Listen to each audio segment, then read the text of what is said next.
Hey everybody, welcome back to BobkeTV. Next up, at long last, and I apologize for such a lengthy hiatus, the broom wagon.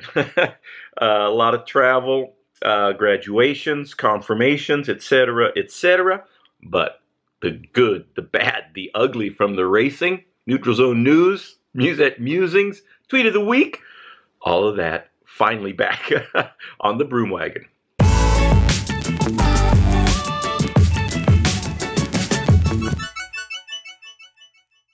Okay, everybody, first up, the good, the bad, and the ever-loving ugly from the recent races, including Tour of California and Giro d'Italia. Let's start with the Giro. The good, obviously, Tom Dumoulin stomping the guts out of the peloton. The time gap at the end to Nairo is only 31 seconds, but his dominance, not indicative of the actual time gap. We're going to get into that for a number of reasons, but hats off. A big congratulations to Tom Dumoulin, and the Dutch are going bananas. 1980 was the last Grand Tour win that the Dutch had. That is a very, very long time ago, and the Netherlands absolutely wild about cycling. So congratulations to Tom Dumoulin and the Netherlands with another Grand Tour, and many more to come from Tom Dumoulin. Maybe not many, but a few more at least. Also the good, Fernando Gaviria from Colombia and the Quick Step squad. Quick Step also the good, oh my God. But Gaviria, Grand Tour debut, count them, 4 stage wins. I think he's found his niche. To say the very, very least. It was great to watch him sprint. Very smooth, incredible top end. Very dynamic, beautiful pedaling motion, incredible cadence. It doesn't seem to be as overpowering a sprinter as like Kittel or Greipel, but incredibly fast and very smooth on the bicycle. 4 stage wins. Congrats. Colombia, not just the land of climbers, apparently. They got a few sprinters, too. The good and the bad. The bad, let's start with TJ Van Garderen disintegrating in the GC battle. And it would have been pretty easy for TJ to mail in the rest of the Giro or even retire and reassess his fitness, his ability to lead a team in a Grand Tour. But he did not do that. And so congratulations to TJ and BMC. The second stage win for the BMC squad, and TJ Van Garderen delivering in the mountains in a sprint with Mikel Landa. Mikel Landa, we'll get to him in a minute when we get to the ugly, but a stage win later for Mikel Landa. But TJ denying Landa and Team Sky a big win in the mountains. So good and bad for TJ. And it'd be very interesting to see how the rest of his season pans out. Like I've always said, the talent is there. Got to put it all together. Got to find the magic and look for that in the future. No reason why TJ cannot lead a team in the Grand Tours. We'll see. And I'm intrigued to follow his career. The not so good, Nairo Quintana, not as dominant in the mountains as he should have been. Needed lots more time over Tom Dumoulin before the final time trial in Milano. And, you know, and if it's a circuit race in Milan, like oftentimes it is, or the last day of the Giro, Nairo wins. But because of the nature of the course and the way Tom Dumoulin was riding, Nairo needed way more time than he had before the final time trial. Good to hang into second place. It wasn't out of the question that both Nibali and Thibaut Pinot could have passed him in the overall standings, but Nairo hung on to second place. But I think Nairo will be pretty disappointed with losing that Giro going into the last day in the leader's jersey and losing it all in the time trial to Tom Dumoulin. But the first time trial was even worse for Nairo, and it's maybe more likely that he lost the Giro because of an almost 3-minute loss to Tom Dumoulin in the first long, difficult time trial of this year's Giro d'Italia. My predictions have to go in, I'm sorry to say, in the bad category. I did have the order of the protagonist spot on Quintana, Nibali, Thibaut Pinot. But instead of first, second, and third, they were second, third, and fourth. Didn't reckon on Tom Dumoulin being so solid in the mountains. So great riding by Tom Dumoulin. And I'm going to have to reassess my ability to predict race wins. I don't think my record is going so good this year, but we're going to revisit all of that at the end of the year, so please stay tuned for that. The ugly, we got to revisit the crash to Stockhouse caused by one of the race motorcycles, which is a case of gross negligence on behalf of the Giro and the UCI. Epic fail there. Apart from, which is a part of the discussion, we need to include riders' responsibility to each other to point out obstacles in the road. That is not ideal. That comes from the culture within the sport. If nobody points out things to you, you're probably not inclined to point them out to the other riders that are behind you. They can't see what they're coming up on. That has to change. But besides that, my question is, and there's no doubt that the motorcycle was in the wrong place at the wrong time. Is there any other sport, is there any other league as minimally responsible for the health and safety of its athletes as professional cycling? Is there any recompense? Geraint Thomas, Adam Yates, Mikel Landa, their GC hopes and dreams wiped out by a motorcycle that is there working on behalf of the Giro owners and organizers in the wrong place at the wrong time. It's a different, infinitely more dangerous sport than a lot of others because you're not in a controlled environment. You're not in a stadium. It's not predictable. Anything can happen. But is any other governing body less responsible for its athletes than cycling? That's my question. I'd be hard-pressed to name one. We don't have any retirement benefits.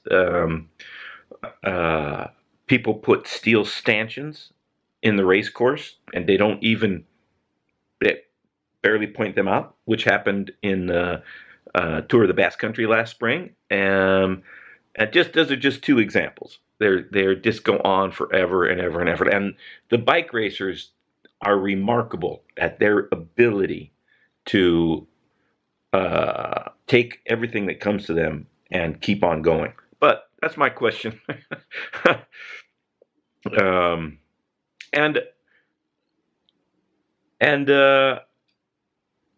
Another question is, how can we suggest some concrete changes to the business model and the sporting infrastructure of cycling so that the health, well-being, and safety of the riders is a little bit more in the forefront and the thinking of the race organizers? That cannot be that hard. That's my question for everybody today. Go to the comment section, please, and please feel free to include your comments. All right, how about how to put this delicately? Pottygate, we'll call it, when Tom Dumoulin, in the leader's jersey, caught short, to quote Cool Hand Luke, and stopped while the field was not quite in full cry, but getting close to that, had to stop to relieve himself. And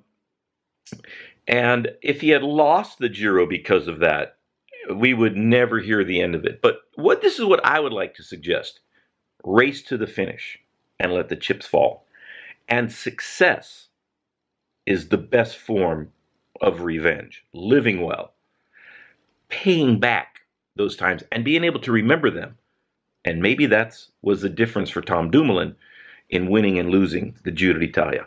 And the gentleman's agreement of when to wait, I'm suggesting, and please comment again on this, it's not appropriate. It's confusing. It throws a race into turmoil oftentimes. I'll tell you one guy that you don't oftentimes see waiting, no matter what, is Nairo Quintana. If I remember the last time he won the Giro, or the only time at this point, a little controversial. Are they canceling the stage? Rigoberto Urán thought the stage had been nullified because of the bad weather. Nairo kept racing and got the leader's jersey because of that. So if your chief rivals are going to race like that, what alternative do you have? And what are the stakes if you do expect the peloton to wait for you? Vincenzo Nibali said, I don't ever expect anybody to wait for me, no matter what the circumstances are. And I have to agree with Vincenzo, within reason. Within reason. A flat stage, when the GC is fully in I mean, the hypotheticals could go on when it would be appropriate to wait for somebody. But like I said, who to wait for, what circumstances, it's too nebulous. It's too hard to understand. Everybody race to the finish, and then we'll see how the chips fall, and have a strong team around you in case crazy things do happen. And let the cookie crumble as it will. All right, that's enough ranting from the Giro. On to the Tour of California, the good. Let's start with Peter Sagan, Andrew Talansky, and Evan Huffman. Holy cow, 2 stage wins. Who would have thought? And George Bennett wins the overall at the Tour of California. Hats off to all of those athletes. Maybe sneaking in to the bad a little bit, Andrew Talansky did not win the overall. That would have been a brilliant result for the Cannondale squad. They had to wait a little bit longer to get a Grand Tour stage win. That happened in the Giro with Pierre Rolland a few days later. So there you go. But I'm going to skip the bad and go straight to the ugly in the Tour of California and Tom's Skujins crash that I'm sure everybody's seen. And obviously, and in retrospect, concussed. What sort of protocol should we have in place to prevent that from happening? But let me start with the job description of the principal parties. The racer, his and her job is get to the finish line as long as you are humanly capable of doing that. The damage assessment comes later. The mechanic, the neutral support mechanic, as long as the rider's bike is in functioning order, your job is done. So Tom's and the SRAM mechanic did their job, and the pontificating and the judgment and the media frenzy surrounding that, and it did look incredibly graphic on TV. You got to admit that. But there's no other sport like cycling. You know, in the boxing ring, if the referee sees one of the boxers out cold on his feet, they call the match to prevent further damage. In stadium sports, there's the medics are right there. Timeout, assess the damage, remove the player, substitute. We don't have that in cycling. We don't have the luxury of other sports in professional cycling. And I want to commend Tom's for getting up with a broken collarbone and obviously disoriented. And the SRAM mechanic did his job also. I'm trying to imagine how we can improve on that way that cycling has always been for 100+ years. If there was a doctor, if there was a trained specialist who was watching all the footage and could instruct, could send a message to the neutral support, to the race marshals, to the teams, that a rider, it is essential a rider is removed from the competition as soon as possible. I'm all for that. Until we have something like that, I think Tom's and the SRAM mechanic did what was required of them at the moment. The instinct that every professional cyclist needs is to get to the finish line no matter what. It makes for a vicious and brutal sport when that does not transpire smoothly. It's never been the allure for me of our sport, but the tenacity it takes to become a professional cyclist and rise to the top and do your job, that is a powerful reminder from Tom Skujins what that means. And so that is going to be very tough to change, and I would be remiss if I did not say That's one of the requirements of the sport. And the allegory that we can derive from that in our day-to-day life is as stirring as any other professional sport. The tenacity to get to the finish line no matter what the circumstances are. All right, everybody, next up, the Neutral Zone News.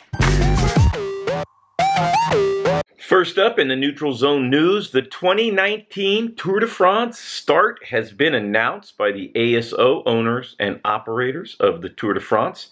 The start town, Brussels, Belgium, in honor of Eddy Merckx, the greatest cyclist of all time. There's no question about that. When you look at Eddy's results, it's absolutely phenomenal. He could win Paris-Roubaix on one weekend, Tour Flanders the weekend previous, Liège-Bastogne-Liège a couple of weeks later, then the Giro, then the Tour de France. Nobody has been able to do that before or since. But it's been 50 years since he won the Tour de France for the first time, or it will be in 2019. And so the start town has been announced there. And if you like bicycles, beer, Belgium, please make your way to Brussels for the start of the 2019 Tour de France. It's going to be a huge celebration. Everywhere you go will be all about the bicycle, and I hope to be there with you if you do turn up. Also in the Neutral Zone News, Davide Cimolai laid out by a car. Bruises, cuts, and thankfully nothing more extensive injury-wise than that. Another reminder how dangerous it is. If you look at the amount of hours that professional cyclists spend on the open roads mixing with cars, it's pretty staggering. But it's just as easy to get wiped out by inattentive drivers if you only ride once a week, once a month, or once a year. So again, congratulations from me personally to everybody out there that goes and rides as frequently as they feel like it. I will be doing that.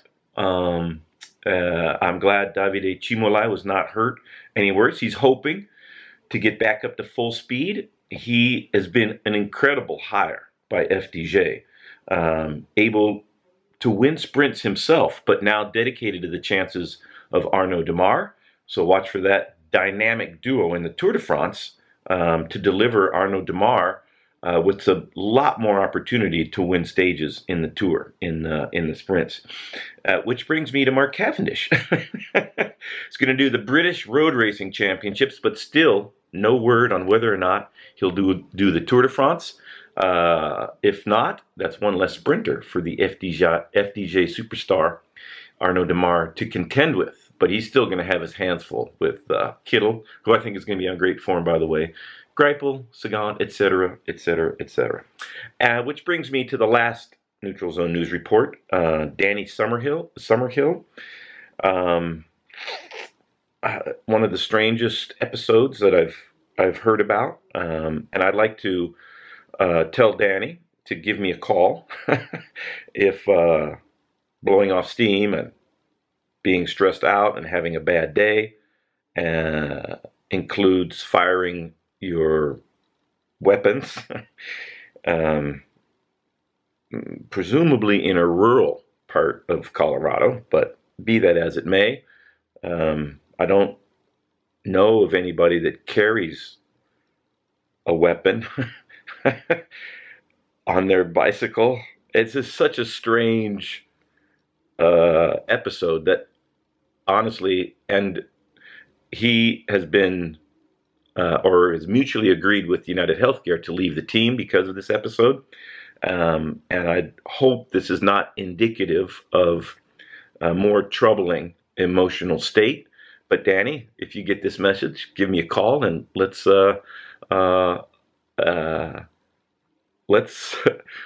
talk. And in general, I hope that you're doing okay and that it was just a momentary lapse of judgment. All right, everybody. Next up, the Musette musings. First up in the Musette musings, Doha World Championships. Remember that? Last year? Late in the year. Very late.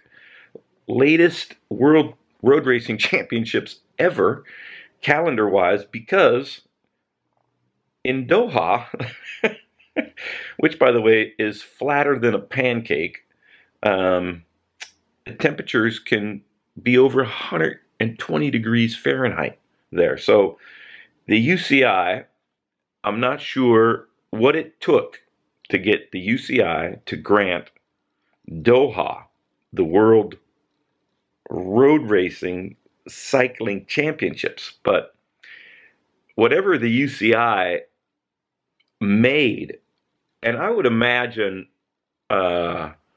there was some pretty solid paydays for the upper brass. It wouldn't surprise me. Comment if you if you have any inside skinny on that, or any conspiracy theories also. I'd love to hear those in the comment section. 130 staff members yet to be paid. And you think if anybody is going to be paying up on time, it would be Doha.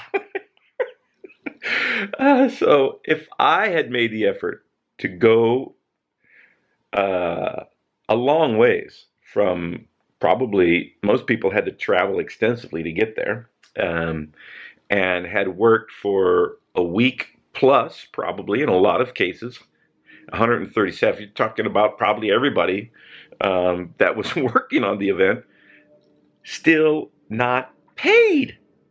Man, that would hurt.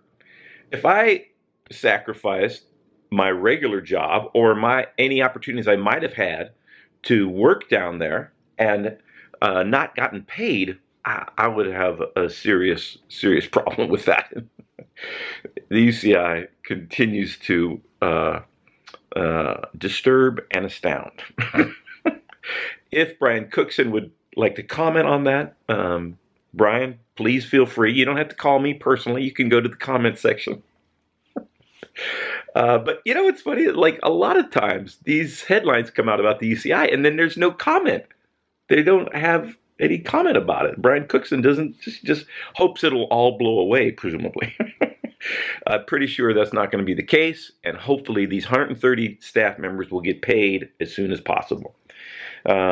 Also, the Seoul team, the Funvik Brazilian squad, if you recall from a few broom wagons back, more riders positive from that squad, and it seemed as if they had, to quote Brian Cookson, been guzzling at the last chance saloon. Not necessarily the case. 35 days for the whole squad.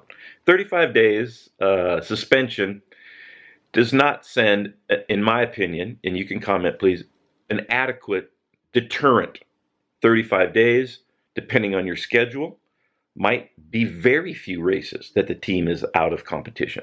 6 months would be more appropriate. And if you look at the record of positives that this team has been involved with in the recent future, it's very hard to say that doping is not a systemic part of this team's racing and training program.